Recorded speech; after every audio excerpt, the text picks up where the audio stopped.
नमस्कार, आज की बात में आपका स्वागत है। आज सबसे पहले बात करेंगे अमेरिका में हुए उस मर्डर की जिसने पूरी दुनिया को चौंका दिया। प्रेसिडेंट डोनाल्ड ट्रंप के करीबी, अमेरिका के यूथ आइकॉन चार्ली कर्क की दिन दहाड़े सरेआम गोली मारकर हत्या कर दी गई। और हैरानी की बात यह कि हत्यारा अभी तक पकड़ा नहीं जा सका। किसी को अब तक यह पता ही नहीं है कि चार्ली कर्क को किसने मारा। प्रेसिडेंट ट्रंप ने चार्ली कर्क की हत्या को अल्ट्रा लेफ्ट टेररिज्म का नतीजा बताया। ट्रंप ने कहा कि चार्ली कर्क के हत्यारे को खोजकर कड़ी से कड़ी सजा दी जाएगी। कातिल को सपोर्ट करने वाले, फंडिंग करने वाले और विचारधारा के नाम पर खून खराबे को बढ़ावा देने वाला, चाहे कोई व्यक्ति हो, संस्था हो या कोई संगठन हो, किसी को बख्शा नहीं जाएगा। प्रेसिडेंट ट्रंप ने चार्ली कर्क के मर्डर केस की जांच में सहयोग के लिए वाइस प्रेसिडेंट जेडी वेंस को यूटा स्टेट की ओरेम सिटी भेजा है, जहां चार्ली को गोली मारी गई।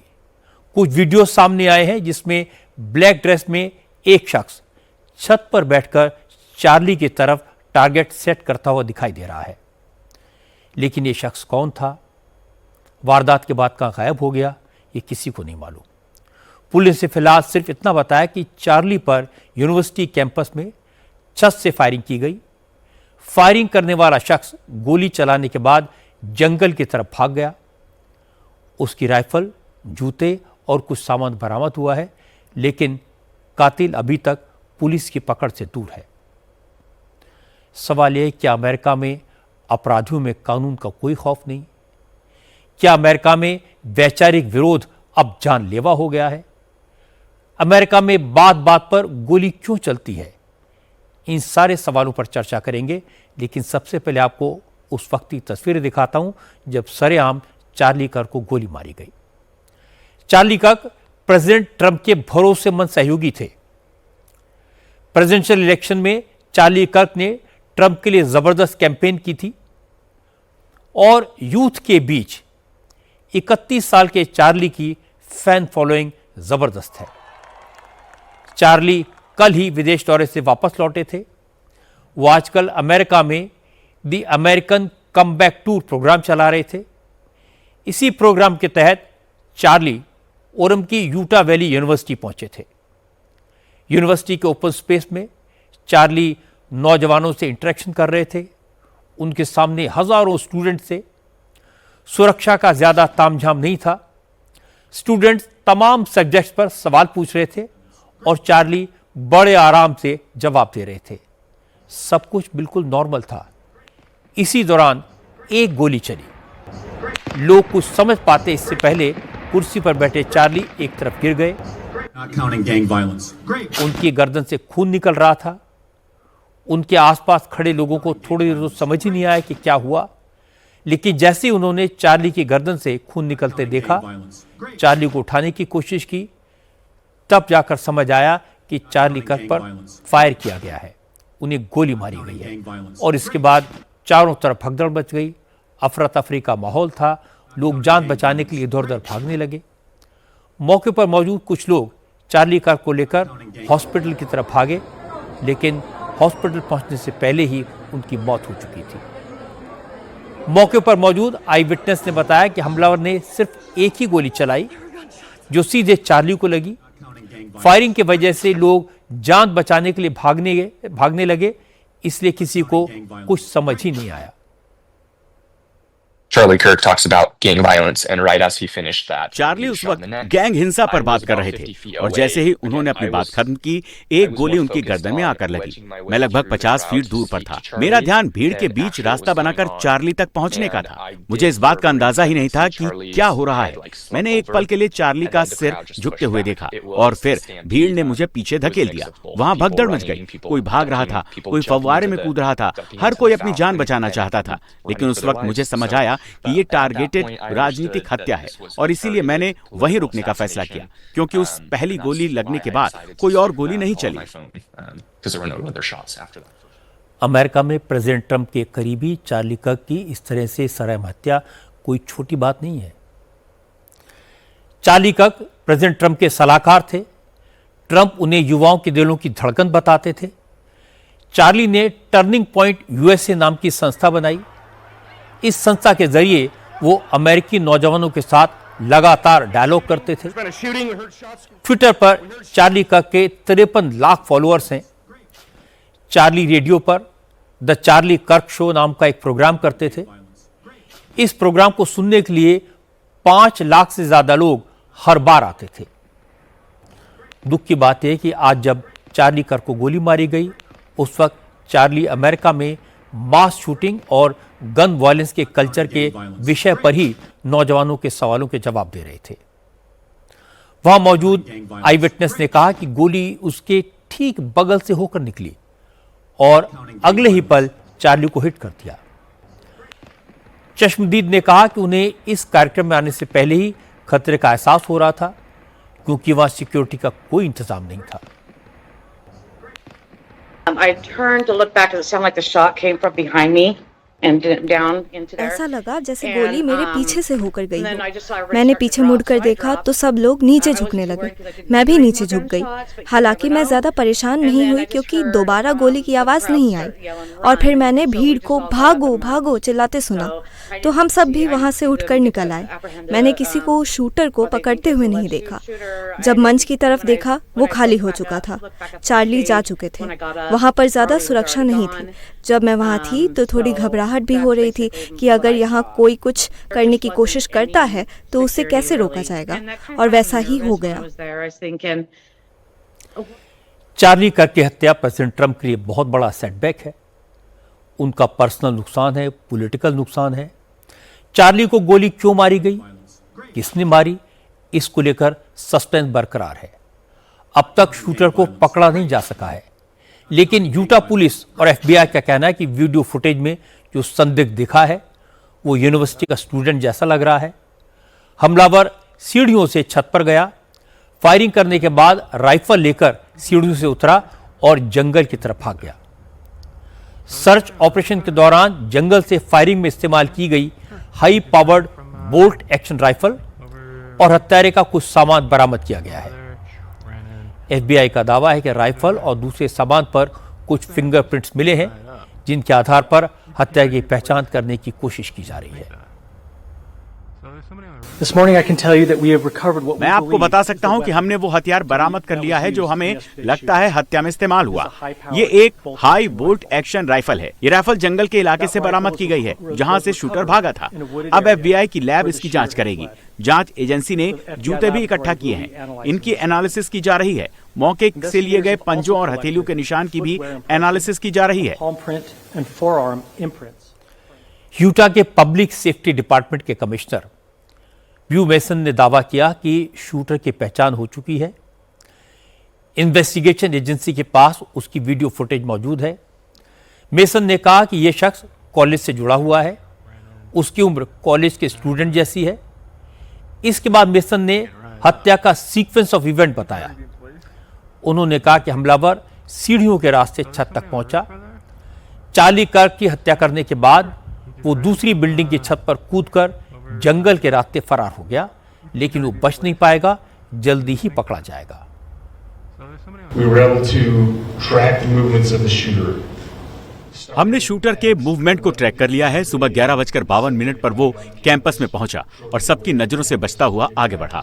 सीढ़ियों के रास्ते होता हुआ वो छत पार करके उस जगह पर पहुंचा जहां से गोली चलाई गई। गोली चलाने के बाद वो इमारत से दूसरे हिस्से में गया।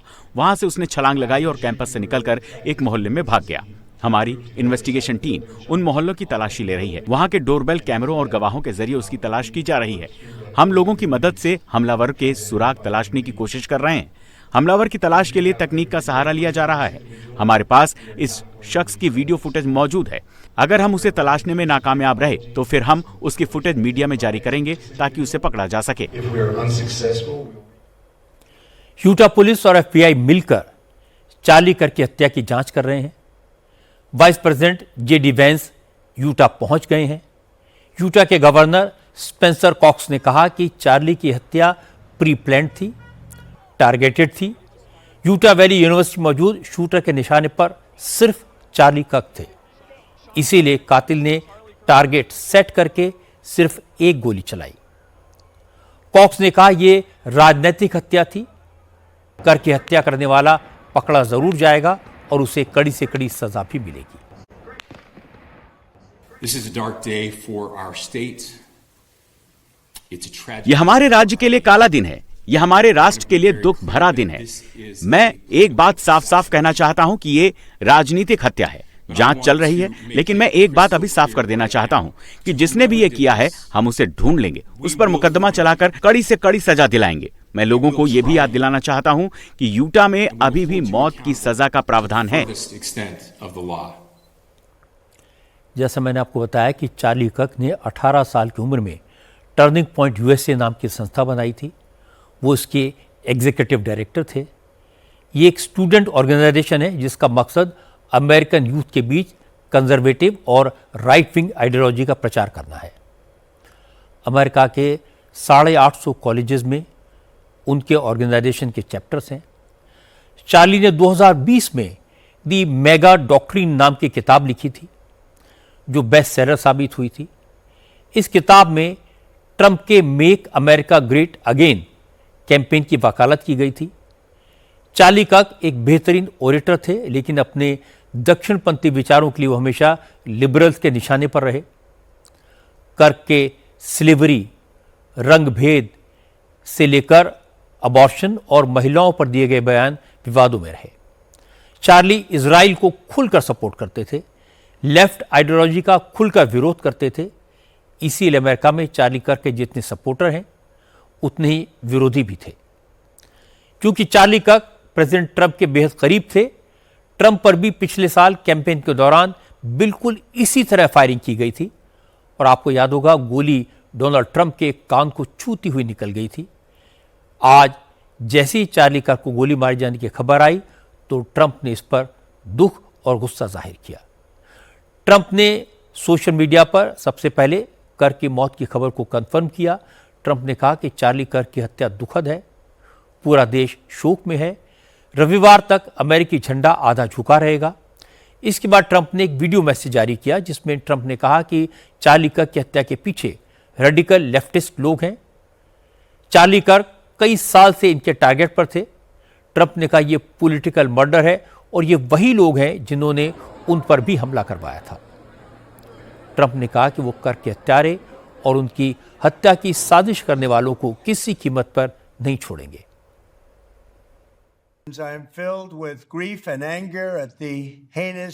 यूटा के कॉलेज परिसर में चार्ली किर्क की जघन्य हत्या से मैं दुखी और गुस्से में हूं।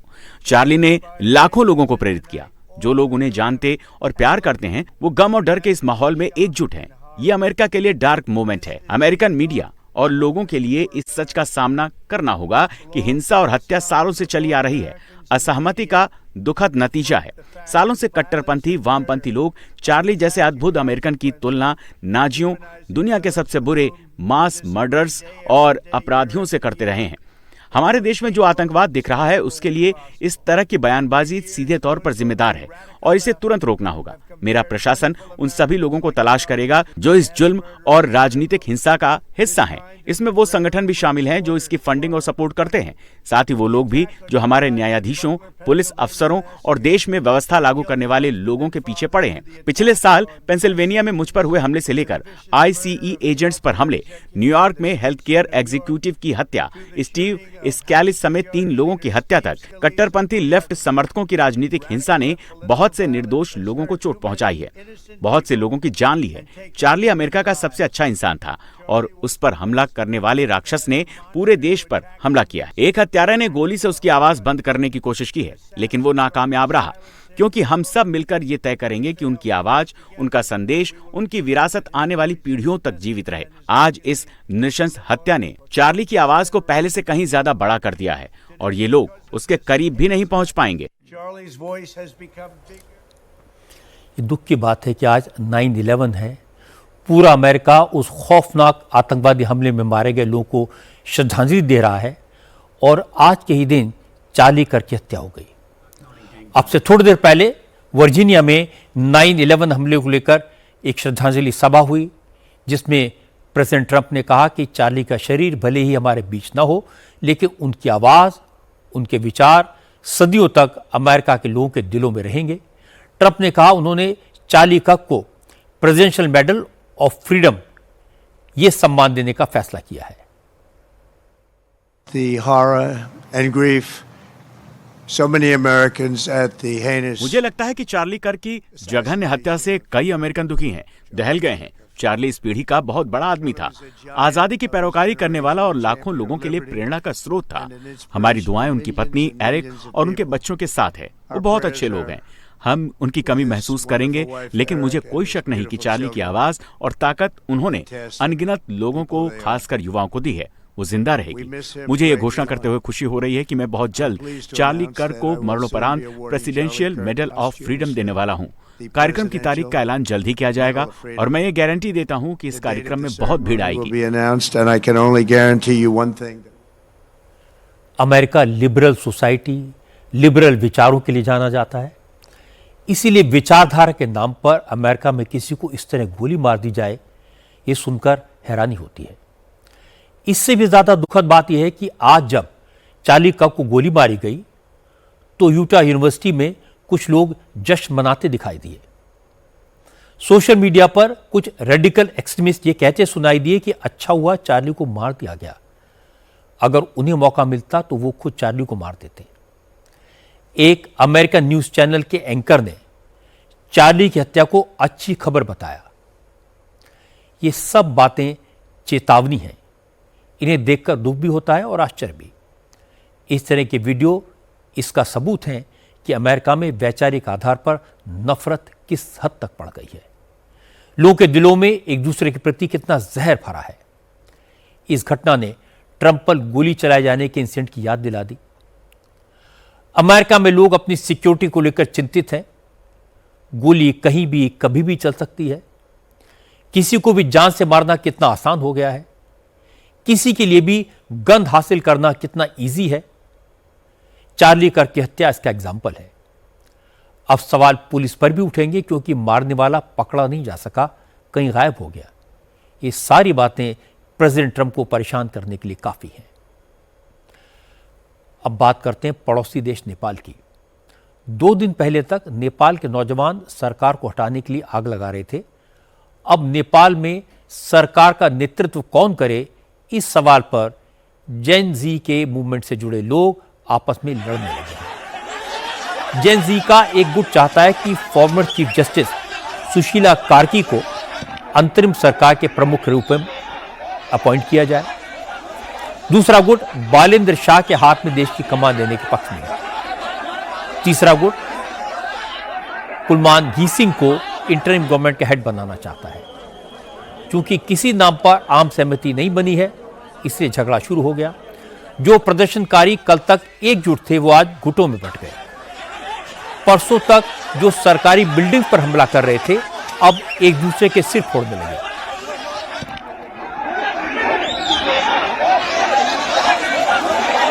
आज काठमांडू में सेना के हेडक्वार्टर के सामने जेन जी मूवमेंट के 3 गुट आपस में भिड़ गए। असल में आज सुबह तक तो नेपाल में कर्फ्यू था। आज कर्फ्यू में ढील दी गई। जैसे लोगों को पता चला कि सेना के हेडक्वार्टर में इंटरिम गवर्नमेंट के गठन पर विचार हो रहा है, आर्मी हेडक्वार्टर में राष्ट्रपति और आर्मी चीफ के साथ जस्टिस सुशीला कार्की की मुलाकात हो रही है, तो आंदोलनकारी आर्मी हेडक्वार्टर के सामने जुट गए। पहले आर्मी के खिलाफ प्रोटेस्ट हुआ। इसके बाद तीनों गुट आपस में एक दूसरे को पीटने लगे। जो लोग जस्टिस सुशीला कार्की को सपोर्ट कर रहे थे उनके ऊपर बालेंद्र शाह के समर्थकों ने हमला कर दिया।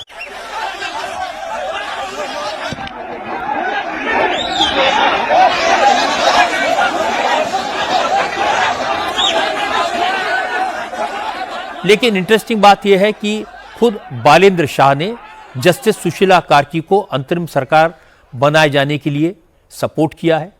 बालेंद्र शाह ने ट्विटर पर लिखा कि जब तक मौजूदा संसद को भंग नहीं किया जाता तब तक वो किसी अंतरिम सरकार का हिस्सा नहीं होंगे। इसलिए नौजवान घबराएं नहीं, धैर्य रखें।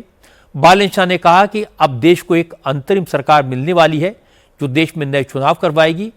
इस इंटरिम गवर्नमेंट का काम चुनाव कराना और देश को एक नया जनादेश देना है। इसलिए वो पूर्व चीफ जस्टिस सुशीला कार्की को इस अंतरिम सरकार का नेतृत्व सौंपने का समर्थन करते हैं। इसके बाद बालेंद्र शाह के सपोर्टर का रुख बदला। कुछ मिनट पहले तक जस्टिस सुशीला कार्की के नाम का समर्थन करने वाले नौजवानों को पीटने वाले बालेन शाह के सपोर्टर्स ने यह कहना शुरू कर दिया कि बालेन शाह बड़े दिल के नेता हैं, इसलिए उन्होंने अंतरिम सरकार के प्रधानमंत्री का पद ठुकरा दिया।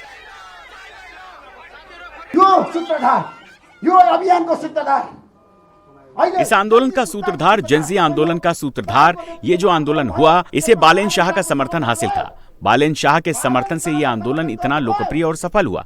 फिर भी वो इसका क्रेडिट नहीं ले रहे हैं। वो हमारे देश के प्रधानमंत्री हो सकते थे, लेकिन बालेन शाह ने प्रधानमंत्री पद का त्याग किया है। सुशीला कार्की को प्रधानमंत्री बनने देने के लिए उन्होंने इस पद का त्याग किया। बालेन शाह ने बड़ा दिल दिखाया है। बालेन शाह जनता के, युवाओं के दिल की धड़कन है। ये बालेन शाह का ही गुण है कि उन्होंने प्रधानमंत्री पद त्याग दिया। इसके लिए बहुत बड़ा जिगर चाहिए। बालेन शाह की यही खासियत उन्हें अलग करती है, इसलिए आज वो युवाओं में लोकप्रिय हैं। फिलहाल नेपाल की आर्मी का फोकस अंतरिम सरकार के गठन पर है। बालेन शाह के रुख को देखते हुए लगता है कि सुशीला कार्की को इस सरकार की कमान मिलना लगभग तय है, लेकिन इसमें एक पेच फंस गया। नेपाल के संविधान के मुताबिक सुप्रीम कोर्ट का रिटायर्ड जस्टिस किसी राजनीतिक या संवैधानिक पद पर नहीं बैठ सकता। रिटायरमेंट के बाद किसी भी जज को सिर्फ कानून या न्यायपालिका से जुड़े पद ही दिए जा सकते हैं। इसलिए अगर जस्टिस सुशीला को अंतरिम सरकार की कमान सौंपनी है तो संविधान की इस बाधा की काट खोजनी होगी, या तो कानून में बदलाव करना होगा या फिर कोई नया पद क्रिएट करना पड़ेगा। इस मुद्दे पर अब आर्मी चीफ और राष्ट्रपति के बीच सलाह मशवरा हो रहा है। हालांकि सुशीला कार्की का समर्थन करने वाले लोग कह रहे हैं कि रास्ता निकालना कोई बड़ी बात नहीं है। इस वक्त देश को एक ऐसे व्यक्ति के नेतृत्व की जरूरत है जिसकी छवि बेदाग हो, जो राजनीति से दूर रहा हो और कानून का जानकार हो। इन सभी पैमानों पर जस्टिस सुशीला कार्की बिल्कुल खरी उतरती हैं, इसलिए अंतिम सरकार की कमान उन्हीं को सौंपनी चाहिए। सुशीला कार्की के समर्थन में नेपाल के पूर्व प्रधानमंत्री खिलराज रेग्मी का उदाहरण दिया जा रहा है। खिलराज रेग्मी नेपाल के चीफ जस्टिस थे, लेकिन मार्च 2013 से फरवरी 2014 तक उन्होंने अंतरिम सरकार की जिम्मेदारी संभाली थी।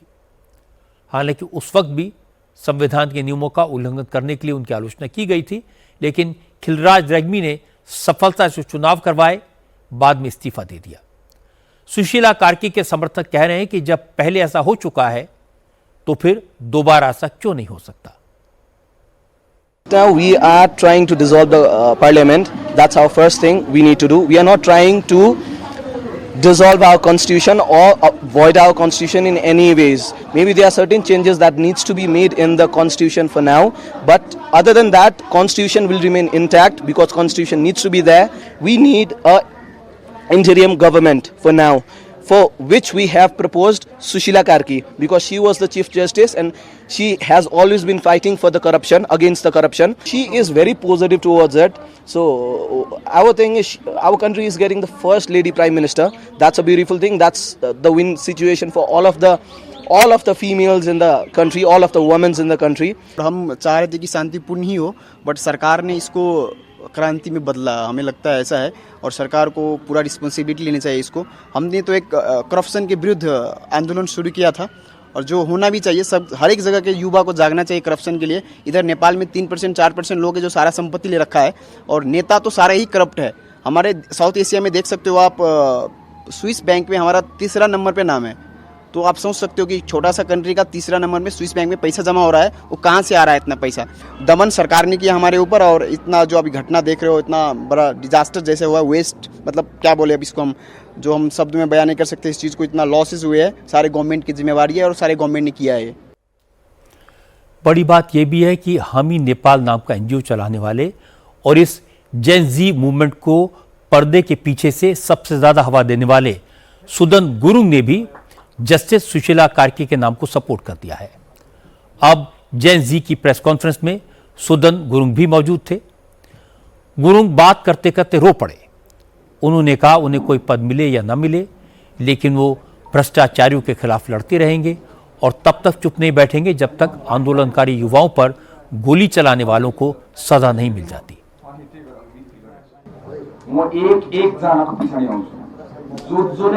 मैं एक गोली का बदला लूंगा।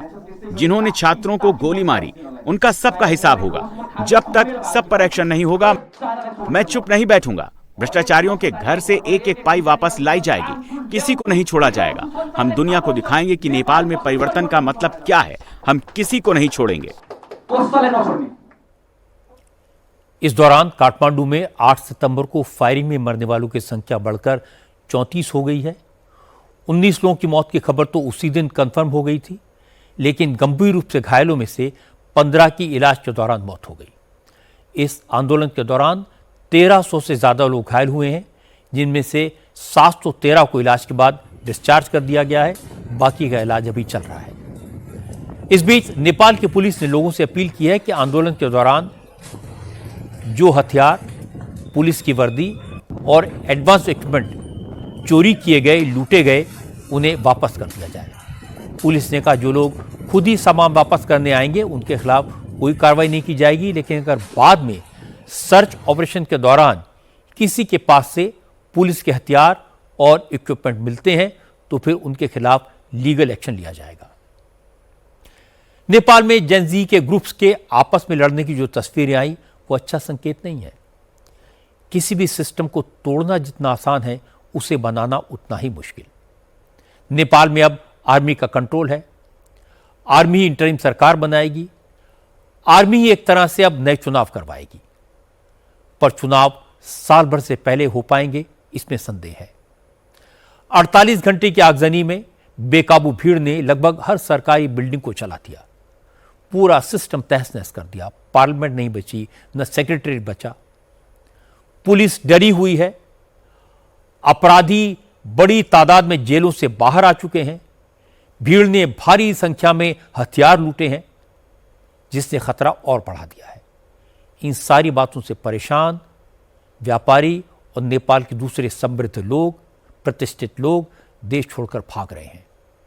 इन परिस्थितियों में जो भी पावर में आएगा उसके लिए इंटरिम सरकार चलाना टेढ़ी ही साबित होगा। नेपाल का जो नुकसान हुआ है उसकी भरपाई होने में तो बरसों लग जाएंगे। अमेरिका के साथ चल रहे टैरिफ वॉर के बीच हमारे कॉमर्स मिनिस्टर पीयूष गोयल ने आज एक बड़ी बात कही। पीयूष गोयल ने कहा कि 2 महीने में यानी नवंबर तक अमेरिका के साथ ट्रेड डील के फर्स्ट फेज पर बात पूरी हो जाएगी। पीयूष गोयल ने बताया कि दोनों देशों के अधिकारी और ट्रेड से जुड़े डेलीगेशन लगातार बात कर रहे हैं। अब तक की बातचीत पॉजिटिव रही है। पीयूष गोयल आज पटना में थे, किसानों के कार्यक्रम में शामिल हुए। यहां उन्होंने न्यूजीलैंड, कनाडा और अमेरिका को भेजे जा रहे मखाना के कंसाइनमेंट को हरी झंडी दिखाई। इसी मौके पर पीयूष गोयल ने कहा कि अमेरिका के साथ टैरिफ वॉर को लेकर बहुत चिंतित होने की जरूरत नहीं है। कुछ मुद्दे जटिल हैं, लेकिन उन पर धीरे धीरे सहमति बन रही है और उम्मीद है कि नवंबर तक डील के फर्स्ट फेज पर समझौता हो जाएगा।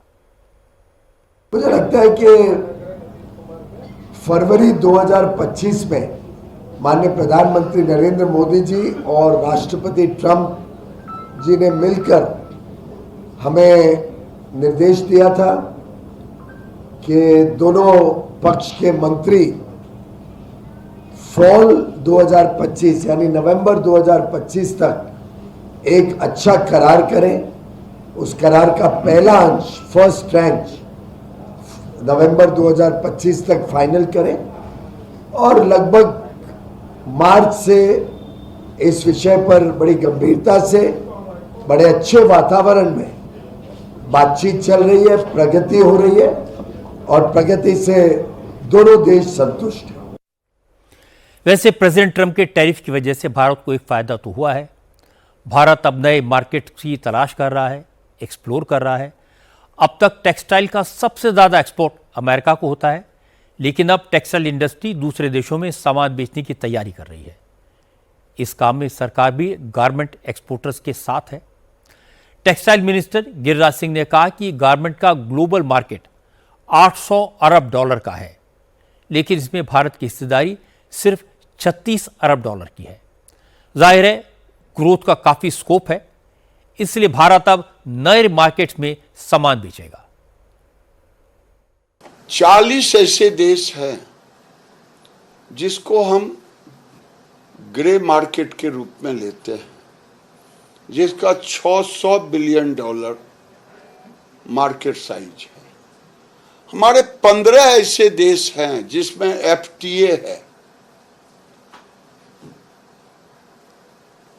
उसका मार्केट $200 बिलियन का, हम केवल 11 बिलियन का कर रहे हैं।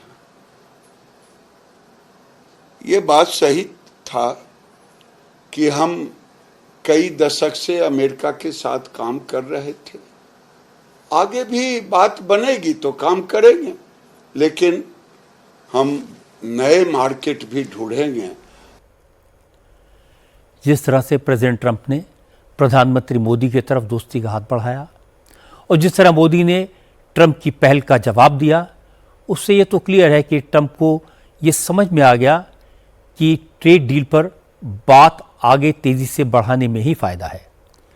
लेकिन ट्रंप ने टैरिफ का जो हंटर चलाने की कोशिश की थी, उसका दूसरा फायदा ये हुआ कि भारत ने नए बाजार खोजे, 40 से ज़्यादा देशों में एक्सपोर्ट शुरू कर दिया और मुझे लगता है इसका क्रेडिट ट्रंप को जाना चाहिए। एक और बड़ी खबर, 11 दिन बाद नई जीएसटी दर लागू होने को लेकर सरकार ने एक बड़ा फैसला लिया। 22 सितंबर से नवरात्र शुरू हो रहे हैं और उसी दिन से जीएसटी की नई दरें लागू होने वाली हैं। सरकार ने व्यापारियों से कहा कि वो जीएसटी रिफॉर्म के बाद कम हुई कीमतों को अपने यहां डिस्प्ले करें। सरकार ने कहा कि सभी कारोबारियों को यह पता चल चुका है कि उनके प्रोडक्ट पर अब कितना जीएसटी लगने वाला है, इसलिए वो कार, कंज्यूमर गुड्स और इलेक्ट्रिक आइटम्स की प्राइस लिस्ट दिखाएं, जिससे ग्राहकों को कीमतों में आई कमी के बारे में जानकारी मिल सके। सरकार का आदेश है कि कंपनियों को अपने पुराने और बिना बिके स्टॉक पर भी नया एमआरपी लिखना होगा, यानी किसी प्रोडक्ट पर टैक्स घटने पर उसकी कीमत भी उसी अनुपात में घटाई जाएगी। कंपनियां पुराने पैक पर नया दाम स्टिकर लगाकर स्टैंप या प्रिंट कर सकती हैं, लेकिन पुराना एमआरपी टैग साफ दिखे, यानी कस्टमर को पुराने और नए एमआरपी दोनों नजर आए। सरकार ने यह फैसला पुराने अनुभव के आधार पर लिया है। 2017 में जीएसटी लागू होने के बाद कई कंपनियों पर आरोप लगे थे कि उन्होंने टैक्स कटौती का लाभ ग्राहकों तक नहीं पहुंचाया। इसे लेकर कई कंपनियों के खिलाफ एक्शन भी हुआ था। इस बार सरकार ने शुरुआत से ही सख्ती बरती है, यह नियम लागू किया है। कंपनियों को कम से कम 2 बार अखबारों में विज्ञापन देना होगा। डीलर्स और अधिकारियों के साथ यह इंफॉर्मेशन शेयर करनी होगी। मोदी सरकार को एहसास है कि जीएसटी में कमी करके उन्होंने दिवाली पर लोगों को बहुत बड़ा तोहफा दिया है। अब यह जरूरी है कि ये लाभ न सिर्फ लोगों तक पहुंचे, बल्कि लोगों को पता चले कि पहले के मुकाबले चीजों के दाम कितने कम हुए। इसीलिए नए और पुराने रेट्स को पब्लिसाइज करने के लिए कहा गया। अब बात करते हैं बिहार की। आज बिहार से कई खबरें आई। पहली खबर नीतीश कुमार को टेंशन देने वाली है। पटना में राघोपुर के एक जमीन कारोबारी को गोली मारकर हत्या कर दी गई। राजकुमार यादव नाम के जमीन कारोबारी को बदमाशों ने सड़क पर दौड़ाकर 6 गोलियां मारी, जिससे उसकी मौत हो गई। इस वारदात का एक सीसीटीवी फुटेज भी सामने आया, जिसमें 2 शूटर गली से निकलकर रोड की तरफ भागते हुए दिखाई दे रहे हैं। राजकुमार यादव पहले आरजेडी के नेता थे। जिला पंचायत का चुनाव 3 बार लड़े, लेकिन हार गए। अब आरजेडी से इस्तीफा देकर राघोपुर से निर्दलीय उम्मीदवार के तौर पर विधानसभा लड़ने की तैयारी कर रहे थे। पता यह लगा कि कल रात करीब 10 बजे राजकुमार यादव जब अपने घर वापस लौट रहे थे, उसी वक्त बाइक सवार बदमाशों ने उनकी गाड़ी को रोका और फायरिंग शुरू कर दी। राजकुमार जान बचाने के लिए गाड़ी से उतरकर भागे, पास में मौजूद एक ढाबे में घुस गए, लेकिन अपराधियों ने उनका पीछा किया और गोलियां मारकर फरार हो गए। ये वारदात पुलिस स्टेशन से सिर्फ 500 मीटर दूर हुई। मर्डर के बाद पुलिस मौके पर पहुंची, गोलियों के 6 खोखे बरामद किए। अब पुलिस सीसीटीवी फुटेज के आधार पर बदमाशों की पहचान करने की कोशिश कर रही है। क्योंकि मामला राघोपुर से जुड़ा है, लोकल लीडर की हत्या का है, इसलिए तेजस्वी यादव ने चीफ मिनिस्टर नीतीश कुमार और डिप्टी चीफ मिनिस्टर सम्राट चौधरी पर हमला किया। तेजस्वी ने कहा अपराधियों को सरकार का प्रोटेक्शन मिल रहा है, इसीलिए बिहार में क्राइम बढ़ गया है। बिहार में देखिए कल ही जो है लगातार जो है अपराध जो है डेली गोली चल रहा है, डेली लोग मारे जा रहे हैं। अपराध जो है अब डिप्टी सीएम हाउस से जो है प्लानिंग शुरू हो गई है। आपराधिक जो है बेखौफ घूम रहे हैं क्योंकि अब सीएम और डिप्टी सीएम लोगों का इसमें संरक्षण प्राप्त हो गया। हमने तो पहले भी कहा था अपराधी जो हैं विजय और सम्राट हो गए और लगातार अपराध बढ़ रहा है। कोई ऐसा दिन नहीं जहां बलात्कार, लूट, हत्या नहीं। कल रात में ही कॉमर्स कॉलेज के बाहर एक राघोपुर के निवासी को जो है गोली मार दी गई। भ्रष्टाचार के भीष्म पितामह बन गए हैं नीतीश कुमार जी। तेजस्वी ने सम्राट चौधरी का नाम लिया, आरोप लगाया, तुरंत जवाब भी मिल गया। सम्राट चौधरी ने कहा कि हत्यारों और अपराधियों को कौन संरक्षण देता है ये सबको पता है। नीतीश कुमार की सरकार में अपराधियों की जगह जेल में है। राघोपुर में हुई हत्या के केस में पुलिस जल्दी से जल्दी कातिलों को पकड़ेगी। देखिए, राघोपुर में हत्या होने से किसको लाभ हुआ ये सब जनता जानती है। लालू प्रसाद जी का पूरा परिवार यही काम करते रहा। लालू जी का पूरा परिवार हत्यारों को, अपराधी को संरक्षण देते रहा और मैं पूर्ण रूप से स्पष्ट तौर पर कहता हूं कि राघोपुर में यदि राघोपुर से जुड़ा हुआ कोई कैंडिडेट की हत्या हो रही, इसकी पूर्ण जांच होगी और इस पर कार्रवाई होगी। मजे की बात यह कि आज प्रशांत किशोर ने भी तेजस्वी यादव को क्राइम और करप्शन के मामले में चुप रहने की नसीहत दी। प्रशांत किशोर ने कहा कि तेजस्वी यादव का अपराध के बारे में कहना वैसे ही है जैसे शेर किसी को शाकाहारी होने का उपदेश दे। अगर नीतीश कुमार क्राइम और करप्शन के भी पितामह हैं तो तेजस्वी यादव दुर्योधन हैं। तेजस्वी यादव और लालू यादव ही ने तो इस राज्य में क्राइम और करप्शन को इंस्टीट्यूशनलाइज किया, 15 बरस बिहार को गर्त में पहुंचाया। ये बिहार की एक एक जनता जानती है, इनसे ज़्यादा भ्रष्ट और इनसे ज़्यादा आपराधिक प्रवृत्ति वाले कोई नेता बिहार में आए नहीं। 15 साल के इनके राज में, इनके माँ बाबूजी के राज में बिहार गर्त में गया और 3 साल जब ये उप मुख्यमंत्री रहे तो इन्होंने उसको कुछ सुधार नहीं किया बल्कि और उसको खराब ही किया है। तो तेजस्वी यादव का क्राइम और करप्शन पर बोलना वो ऐसे है जैसे शेर लोगों को शाकाहारी होने का शिक्षा दे। गौर करने वाली बात यह है कि आजकल लालू यादव के बड़े बेटे तेज प्रताप यादव भी तेजस्वी पर डायरेक्ट अटैक कर रहे हैं। आज तेज प्रताप यादव तेजस्वी के विधानसभा क्षेत्र राघोपुर पहुंचे। राघोपुर में बाढ़ से हालात खराब हैं, लोग परेशान हैं, इसलिए तेज प्रताप आज राशन और जरूरत की दूसरी चीजें लेकर राघोपुर पहुंचे थे। बोट में बैठकर राहत सामग्री बांटी और लोगों को बार बार बताया कि मुसीबत के वक्त में सरकार ने उनकी सुध नहीं ली, उनका विधायक भी काम नहीं आया। तेज प्रताप ने कहा कि राघोपुर के लोगों की मदद सिर्फ वो कर रहे हैं, तेजस्वी तो नाचने गाने में बिजी हैं। आप शांत रहिए, कैसे बांटना है हम बांट रहे हैं, सरकार मदद नहीं कर रहा लेकिन हम आके दे रहे हैं, ठीक है। सरकार आपका फेल, विधायक भी फेल, नाच रहा गा रहा है।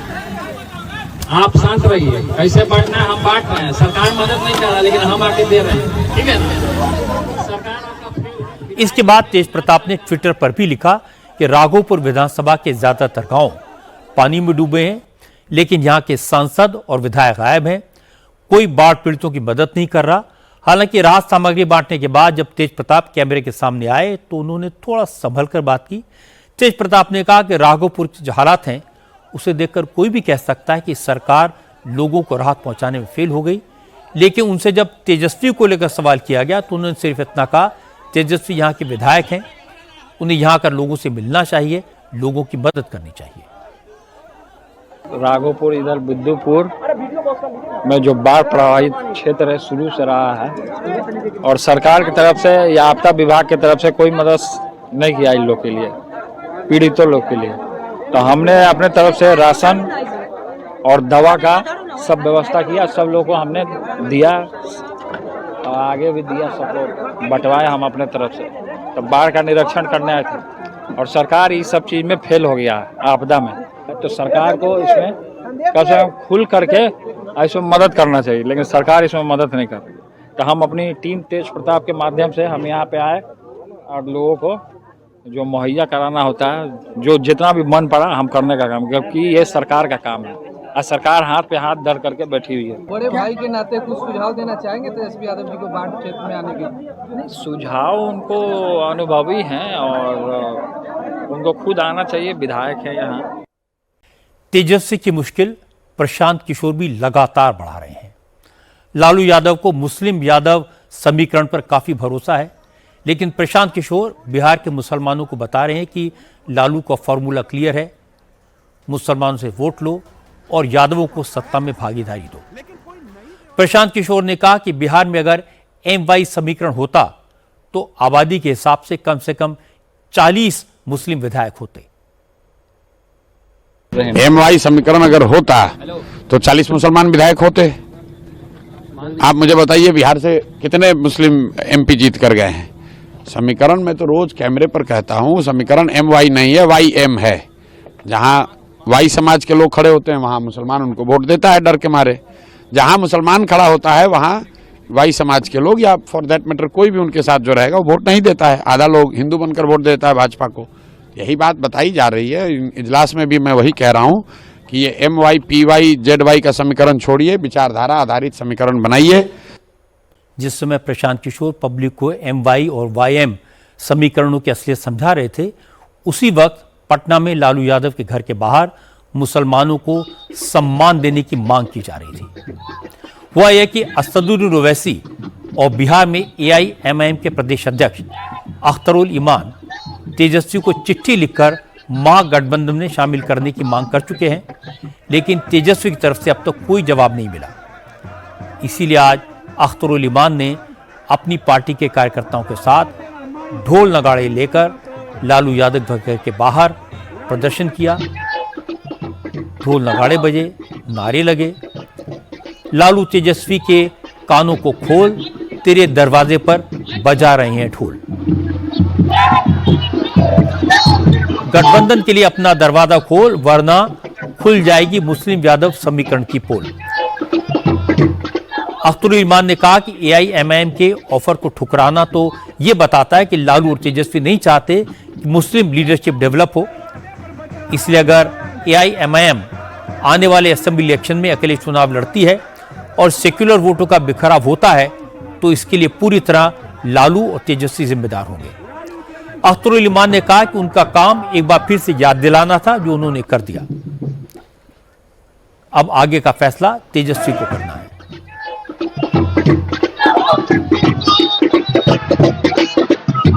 अरे हम लोग ढोल बजाने आए थे, ढोल बजा दिए, अपना काम किस्सा तमाम कर दिए, हुज्जत तमाम कर दिए। अब कोई न कहेगा कि हमने अपनी फरियाद नहीं की। क्यों बिहार में सांप्रदायिक शक्तियों को शिकस्त दिया जाए, उसके लिए जरूरी है कि सेकुलर वोटों को बिखरने से बचाया जाए।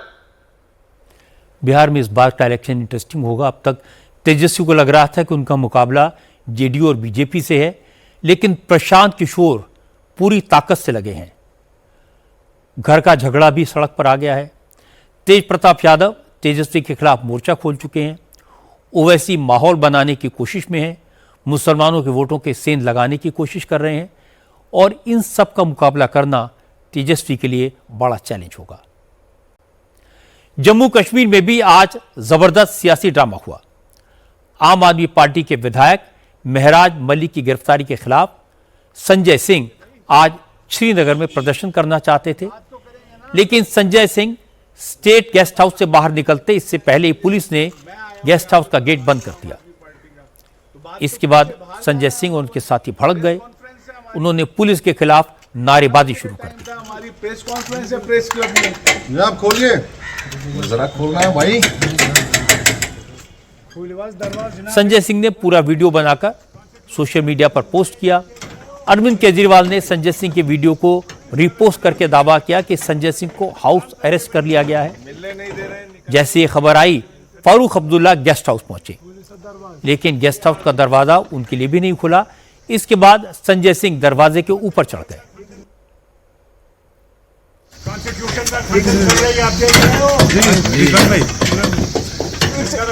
जब पुलिस ने दरवाजा खोलने से इनकार कर दिया तो फारूक अब्दुल्ला को लौटना पड़ा।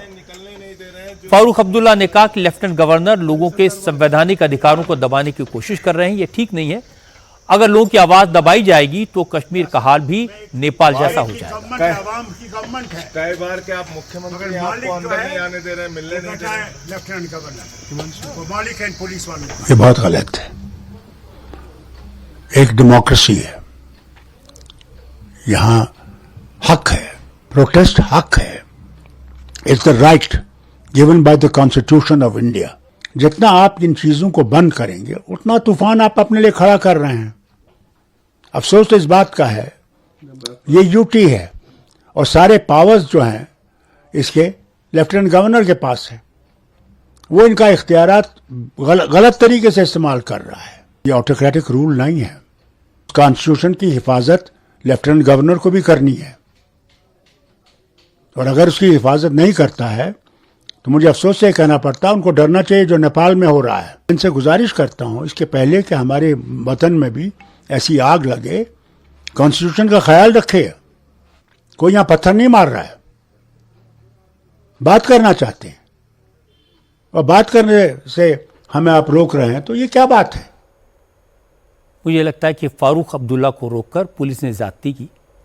फारूक राज्य के मुख्यमंत्री रह चुके हैं, सीनियर लीडर हैं। अगर वो संजय सिंह से मिल लेते तो कौन सा पहाड़ टूट जाता। मुझे लगता है ऐसे मामलों में सब सरकारों को थोड़ा लिबरल होना चाहिए, नियम कानून कायदों के पीछे छुपकर इस तरह के काम नहीं करने चाहिए। और फारूक साहब को भी इस स्थिति की जो कंपैरिजन है, तुलना है, वो नेपाल से नहीं करना चाहिए था। आज surface transport minister Nitin Gadkari ने उन अफवाहों का जवाब दिया जो उन्हें बदनाम करने की नीयत से फैलाई गई। असल में देश भर के पेट्रोल पंप पर एथेनॉल ब्लेंडेड पेट्रोल सप्लाई किया जा रहा है, लेकिन सरकार के इस फैसले के खिलाफ कई तरह की बातें कही गई। सोशल मीडिया में कई जगह दावा किया गया कि एथेनॉल मिक्स पेट्रोल के इस्तेमाल से गाड़ियों की माइलेज कम होती है, गाड़ियों के इंजन खराब हो रहे हैं। नितिन गडकरी ने आज इन अफवाहों को कोरी बकवास करार दिया। गडकरी ने कहा कि एथेनॉल मिला फ्यूल पूरी तरह सुरक्षित है और इसे गाड़ी बनाने वाली कंपनियों ने अप्रूव किया है। गडकरी ने कहा कि सोशल मीडिया पर पैसे देकर यह अभियान चलाया जा रहा है, ये पेट्रोल लॉबी का फैलाया हुआ प्रोपेगेंडा है, लेकिन उन्हें इसकी कोई परवाह नहीं है। न वो ऐसी बातों पर ध्यान देते हैं, न जनता को इस पर भरोसा करना चाहिए।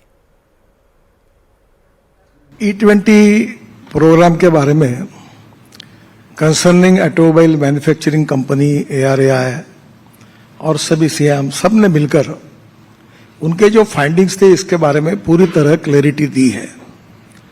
सुप्रीम कोर्ट में भी इसके बारे में बहुत साफ निर्णय हुआ है।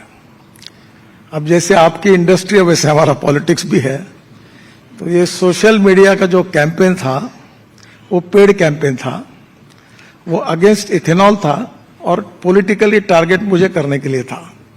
अब मैं जवाब दूं तो ये मीडिया वाले आपकी कॉन्फ्रेंस को छोड़कर वही बातें कल छापेंगे। तो मैं इतना ही कहूंगा कि वो जो कुछ था उसमें कोई तथ्य नहीं था, सब बातें क्लियर हुई है। Import substitute, cost effective, pollution free और इंडिजिनस। ये कोई सीक्रेट नहीं है कि नितिन गडकरी एथेनॉल के जबरदस्त सपोर्टर हैं। इस आइडिया को लंबे समय से सपोर्ट कर रहे हैं, प्रमोट कर रहे हैं। गडकरी बार बार बताते हैं कि एथेनॉल मिक्स करने से पॉल्यूशन कम होगा, पेट्रोल के इंपोर्ट पर होने वाला देश का खर्च कम होगा, इथेनॉल का प्रोडक्शन बढ़ने से देश के किसानों को भी फायदा होगा। इसलिए सरकार ने एथेनॉल मिक्स पेट्रोल को बढ़ावा देने का फैसला किया, लेकिन इससे पेट्रोल लॉबी को नुकसान होगा। इसीलिए गडकरी खिलाफ कैंपेन चलाया गया और ये बात भी आज उन्होंने साफ साफ कह दी। आज राष्ट्रीय स्वयंसेवक संघ के प्रमुख मोहन भागवत 75 साल के हो गए। आज उनका जन्मदिन है और इस मौके पर प्रधानमंत्री नरेंद्र मोदी ने मोहन भागवत को अपने अंदाज में शुभकामनाएं दी। अखबारों में मोहन भागवत के व्यक्तित्व पर एक आर्टिकल लिखा। इस लेख में मोदी ने मोहन भागवत को एक भारत श्रेष्ठ भारत और वसुधैव कुटुंबकम की नीति का प्रबल पक्षधर बताया। मोदी ने लिखा कि संघ प्रमुख मोहन ने अपना पूरा जीवन वसुधैव कुटुंबकम के मंत्र पर चलते हुए समाज को संगठित करने, समता, समरसता और बंधुत्व की भावना को सशक्त करने में समर्पित किया है। मोदी ने कहा कि मोहन भागवत प्रोग्रेसिव विचार के हैं, भारत की संस्कृति, भारत की विरासत पर गर्व करने वाले हैं और वैज्ञानिक सोच के साथ भारत को विश्व गुरु बनाने के विचार को आगे बढ़ा रहे हैं। मोदी ने लिखा कि मोहन भागवत ने उस समय प्रचारक का दायित्व संभाला जब कांग्रेस सरकार ने देश पर इमरजेंसी सौंप दी थी और उस दौर में प्रचारक के रूप में मोहन भागवत ने आपातकाल विरोधी आंदोलन को निरंतर मजबूती दी। कई साल तक महाराष्ट्र के ग्रामीण और पिछड़े इलाकों में, खासकर विदर्भ में काम किया। मोदी ने कहा कि संघ पिछले 100 साल से हजारों युवाओं को भारत प्रथम मिशन के तहत प्रशिक्षित कर रहा है और मोहन भागवत भी इस काम में पूरे जी जान से जुटे हैं। अब तक जितने भी आरएसएस प्रमुख हुए हैं उनमें मोहन भागवत को सबसे लिबरल, सबसे ट्रांसपेरेंट और सबसे ज्यादा एक्सेसिबल कहा जा सकता है। मोहन भागवत के खुलेपन के कारण संघ के विरोधी भी उनसे मिलने जुलने लगे। उनकी बेबाकी के कारण ज्यादा लोग आरएसएस की विचारधारा को जान पाए। मोहन भागवत की बात सुनकर बहुत से लोगों की सोच बदली है। प्रधानमंत्री मोदी ने मोहन भागवत के बारे में लिखकर अच्छा किया। इस लेख से पहली बार लोगों को मोहन भागवत के जीवन की, उनकी लाइफ की बहुत सारी पर्सनल बातों की जानकारी मिली। सरसंघचालक मोहन भागवत को उनके 75वें जन्मदिवस पर शुभकामनाएं।